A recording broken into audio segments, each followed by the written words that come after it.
কাকে চান? পড়া গেছে? হ্যাঁ উনি ঘুমাচ্ছেন বোধ হয়। বলছেন এখনো ঘুমাচ্ছে? পড়া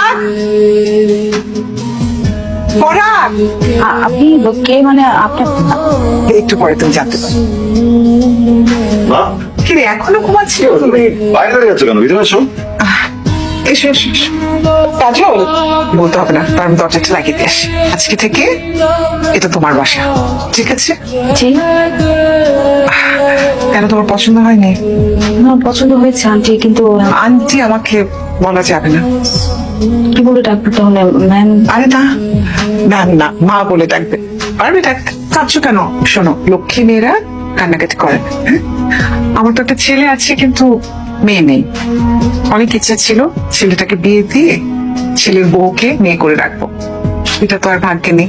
দেখো আল্লাহ তোমাকে পাঠিয়ে দিয়েছে। তাহলে তো ভালো হলো, আমাকে আর বিয়ে করতে হচ্ছে না আলাদা ভাবে। মানে তুমি তো একটা মেয়ে পেয়ে গেলে, তাই না? দেখ যেটা ভালো মনে করিস।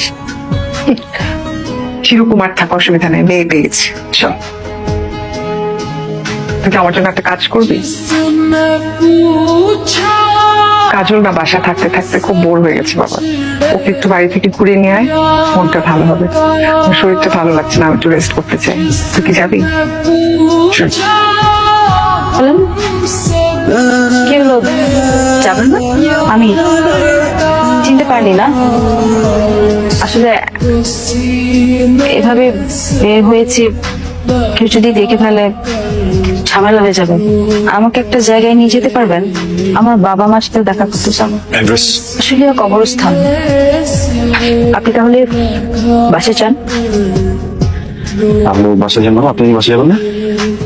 আমি আসবো, মানে আমার একটা কাজ আছে, ওটা শেষ করে তারপর আসবো। হ্যাঁ, তাহলে চলেন না একসাথে শেষ করে বাসায় যাই।